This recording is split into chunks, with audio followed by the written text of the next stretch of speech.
আমার প্রিয় ভাইরা, এই জন্যই দেখুন পরম ধৈর্যশীল নবী হজরতে আইয়ুব আলাইহিস সালাতু ওয়াস সালাম, তার স্ত্রী, 4 জন স্ত্রীর 3 জন ছেড়ে চলে গিয়েছে, শরীরে গোটা শরীরে ক্ষতবিক্ষত, ফোড়া পাঁচড়া ঘা হয়ে গোটা শরীর ক্ষতবিক্ষত। তারপরেও একবার এই দোয়াও করে না যে আল্লাহ আমাকে সুস্থ করো। একবার বিবি রহিমা বললেন যে আপনি একটু আল্লাহ পাকের কাছে আপনার নিজের সুস্থতার জন্য দোয়া করুন, আপনি আল্লাহর নবী, নিশ্চয়ই আল্লাহ পাক আপনাকে খালি হাতে ফেরত দিবেন না, দোয়া কবুল করবেন। তখন তিনি বললেন, রহিমা বলো তো, আমি অসুস্থই বেশি দিন হয়ে আছি নাকি সুস্থ বেশি দিন ছিলাম জীবনে? রহিমা বললেন, আপনি তো সুস্থই বেশি ছিলেন, অসুস্থ হলেন আর কয়েক বছর। বলছে, আমার বড় লজ্জা হয় আল্লাহর কাছে এই কথা বলতে, আল্লাহ আমাকে সুস্থ করো। তবে তুমি যেহেতু বলেছ, আমি আল্লাহর কাছে দরখাস্ত করছি। সেই দরখাস্তটাও কী করেছেন? কোরআন কারীমের সূরাতুল আম্বিয়ায় 17 নম্বর পারার 8ম পৃষ্ঠার মধ্যে আল্লাহ বলেন, ওয়া আইয়ুবা ইয নাদা রাব্বাহু আন্নী মাসসানিয়াদ দুররু ওয়া আনতা আরহামুর রাহিমিন।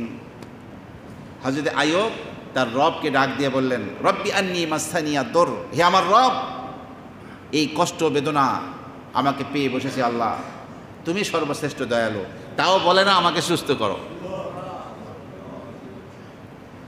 সাথে সাথে দরখাস্ত মঞ্জুর হয়ে গেছে। স্ত্রী পরের বাড়ি কাজ করে খাবার এনে স্বামীর মুখে খাবার তুলে দিতেন। গোটা পৃথিবীর স্ত্রীদের অন্যতম শ্রেষ্ঠ একজন আদর্শ হচ্ছেন বিবি রহিমা। সব স্ত্রী চলে গেছে, কিন্তু বিবি রহিমা স্বামীকে আগলে রেখেছেন, স্বামীকে নিজ হাতে খাইয়ে দিয়েছেন। গ্রাম থেকে লোকজন তাড়িয়ে দিয়েছে, পাহাড়ি অঞ্চলে স্বামীকে যত্নের সাথে এই অসুস্থ অবস্থায় প্রতিপালন করছেন তিনি। আল্লাহ পাক দরখাস্ত কবুল করে ফেরেশতা দিয়ে তাকে আল্লাহ পাক গোসল করাননি।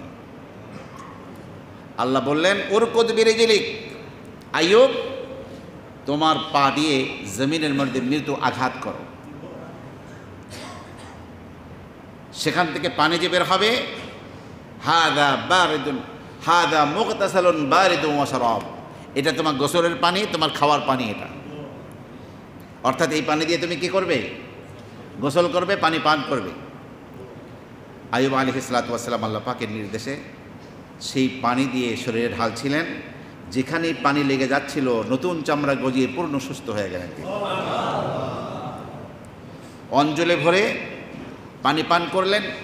অসুস্থতাজনিত যে দুর্বলতা শরীরের মধ্যে থাকে ভিতরে, সব দুর্বলতা কেটে গেল, পূর্ণ সুস্থ সবল এক যুবক তিনি হয়ে গেলেন।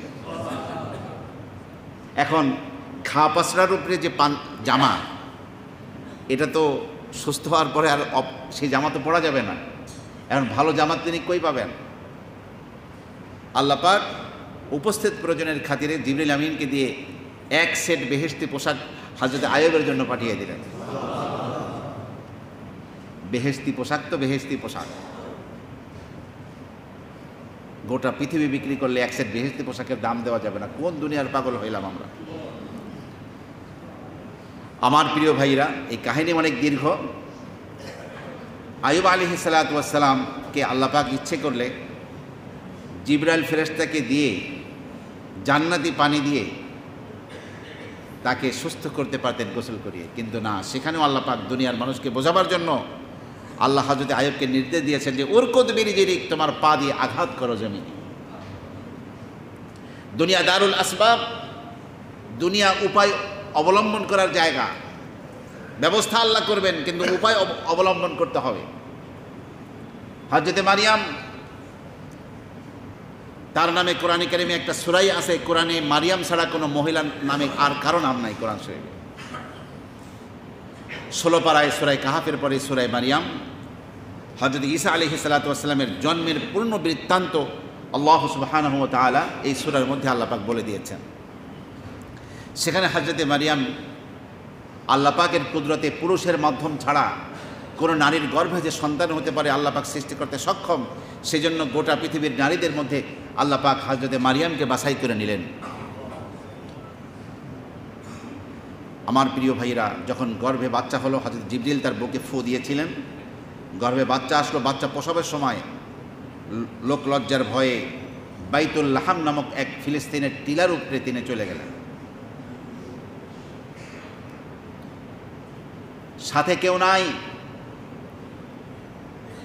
একটা খেজুর গাছের শুকনা গাছ, হেলান দিয়ে বসলেন। দু একটি খেজুর গাছের শুষ্ক ডাল ঝুলতেছে। এখন মারিয়ামের খাবার প্রয়োজন, পানির প্রয়োজন। আল্লাহ পাক জিবরিল আমিনকে দিয়ে জান্নাতি খাবার না পাঠিয়ে আল্লাহ পাক মারিয়ামকে বললেন, ওয়াহুজ্জি ইলাইকি বিজিদইন নাখলা তুসাকিতু আলাইকি রুতাবান জানিয়া। হে মারিয়াম, তুমি খেজুরের ডাল ধরে মৃদু একটু নাড়াচাড়া করো। তুসাকিতু আলাইকি রুতাবান জানিয়া, পরিপক্ক খেজুর তোমার সামনে পড়বে, তোমার উপরে আসবে, তোমার কাছে। আল্লাহ পাকের নির্দেশ অনুযায়ী হযরতে মারিয়াম সে ডাল ধরে মৃদু ঝুলানি দিলেন, একেবারে তরতাজা খেজুর আসলো। আর হযরতে মারিয়াম তাকিয়ে দেখেন পায়ের কাছে আল্লাহ পাক এই টিলার উপরে সুমিষ্ট পানির একটা ঝর্ণাধারা আল্লাহ পাক সৃষ্টি করে দিয়েছে। ইত্য বছরে তিনি কোনো কষ্ট পাননি, এর মধ্যে তার বাচ্চা প্রসব হয়ে গিয়েছে। আল্লাহ বলেন, ফাকুলি ওয়াশরাবি ওয়াকাররি আইনা। মারিয়াম, তুমি ওই খেজুর খাও, ঝর্ণার পানি থেকে পানি পান করো, আর নিজের এই সুন্দর ফুটফুটে বাচ্চা দেখে তোমার চক্ষুকে শীতল করো। আমার প্রিয় ভাইরা, এই কাহিনীর মধ্যে এই দুর্বল অবস্থায়ও আল্লাহ পাক মারিয়ামের জন্য আলাদা কোনো প্লেটে করে খাবারের ব্যবস্থা করেননি। আল্লাহ সুবহানাহু ওয়া তাআলা এই অবস্থায়ও একটু খেজুরের ডালটা ধরে নাড়া দিতে বলেছেন আল্লাহ পাক। সেখানেও আমরা দেখতে পাই যে সেখানেও আপনার এই আসবাব উপকরণ গ্রহণ করার কথাই সেখানে আছে। আমার প্রিয় ভাইরা, এই জন্য আসবাব গ্রহণ করতে হবে, কিন্তু ভরসা করতে হবে কার উপরে? আল্লাহ সুবহানাহু ওয়া তাআলার উপরে। যদি আমরা ভরসা করি, আমাদের লাভ কি? এক নম্বরে, যদি আমরা যুদ্ধের ময়দানে থাকি, ভরসা হয় আল্লাহর উপরে, অবশ্যই আল্লাহ পাক বিজয় দান করবেন। আল্লাহ বলছেন, ইয়ানসুরকুমুল্লাহু ফালা গালিবা লাকুম। যদি আল্লাহ সুবহানাহু ওয়া তাআলা তোমাদেরকে সাহায্য করেন, ফালা গালিবা লাকুম, তাহলে তোমাদের বিরুদ্ধে কেউ বিজয়ী হতে পারবে না। ওমান নাসরু ইল্লা মিন ইনদিল্লাহ ওয়া ইন ইয়াখযুলকুম ফামান যাল্লাযী ইয়ানসুরুকুম মিন বা'দি। আর আল্লাহ যদি লাঞ্ছিত করেন, আল্লাহ যদি পরাজিত করেন, ফামান যাল্লাযী ইয়ানসুরুকুম মিন বা'দি, আল্লাহ ছাড়া এরপরে আর কে আছে তোমাদেরকে সাহায্য করবে? ওয়া আলাল্লাহি ফালইয়াতাওয়াক্কালিল মুমিনুন। মুমিনদের আল্লাহর উপরেই ভরসা করা উচিত। কোরআনে কারিমে এই বাক্যটি, মুমিনদের আল্লাহর উপরেই ভরসা করা উচিত, এই কথাটি মোট 7 বার আসছে। কয়বার? 7 বার আসছে কোরআন শরীফে, যে মুমিনদের কার উপরে ভরসা করা উচিত? সমস্ত বিষয়ে কার উপরে ভরসা করব আমরা? আল্লাহ সুবহানাহু ওয়া তাআলার উপরে ভরসা করব। আমার প্রিয় ভাইরা, শয়তান আমাদের প্রাণের শত্রু, আমাদের বাবা মায়ের শত্রু, সমস্ত মানবতার শত্রু।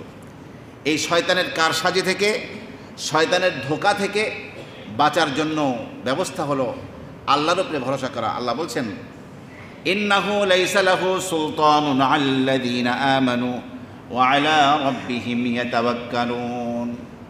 নিশ্চয়ই যারা ঈমান এনেছে এবং তাদের রবের উপরে ভরসা করছে, শয়তান তাদের বিরুদ্ধে কার্যকর কোনো কিছু করার শক্তি শয়তানের নাই। তাদের যারা আল্লাহর উপরে ভরসা করে, শয়তান তাদেরকে প্ররোচিত করতে পারে না, ধোঁকা দিতে তাদেরকে পারে না। আর যদি কারো আল্লাহর উপরে ভরসা থাকে, যুদ্ধের ময়দানে এবং সর্বত্রে তার সে বীর থাকে, কখনো ভীরু কাপুরুষ হয় না। কারণ তার প্রতিটি মুহূর্ত সে ভরসা করে আসে তার রবের উপরে। যা কিছু হবে আমার রব আমার জন্য সাহায্য করবে, সে কিসের ভয়? একবার মদিনা মুনাওয়ারায় এমন হলো, একটা বিকট এক আওয়াজ শোনা গেল। সাহাবায়ে কেরাম ভাবলেন যে কোনো বহির্শত্রুর আক্রমণ হয়েছে। একই সাথে তারা চিৎকার করে উঠছে, হয়তো মদিনায় হামলা চালিয়ে দিবে। তারা ঘাবড়ে গিয়ে যেদিকে আওয়াজ আসছিল সেদিকে যাচ্ছিলেন। সাহাবায়ে কেরাম দেখলেন যে আল্লাহর নবী অলরেডি সেখানে ঘুরে আসছেন, কাঁধের মধ্যে তলোয়ার ঝুলানো। হযরত আবু তালহা রাদিয়াল্লাহু আনহুর ঘোড়ার পৃষ্ঠে সওয়ার হয়ে আল্লাহর নবী সেখান থেকে এসে বলছেন, লাম তুরাউ লাম তুরাউ, ভয় পেও না, ভয় পেও না, এমন কিছুই হয় নাই, আমি নিজে সেখান থেকে দেখে আসছি। মদিনার বাদশা একা একা কি করছেন? যার উপরে শত্রুরা হামলা চালালে যিনি সেনাপতি, যিনি রাষ্ট্রনায়ক, তিনি একাই ভয়ের দিকে এগিয়ে গিয়ে সবাইকে নির্ভীক করছেন, ভয়মুক্ত করছেন যে তোমাদের কোনো কি নাই, ভয় নাই। এই বাহাদুরি কেন আসছে মানুষ? কারণ তিনি সর্বদাই ভরসা করতেন কার উপরে? আল্লাহ সুবহানাহু ওয়া তাআলার উপরে।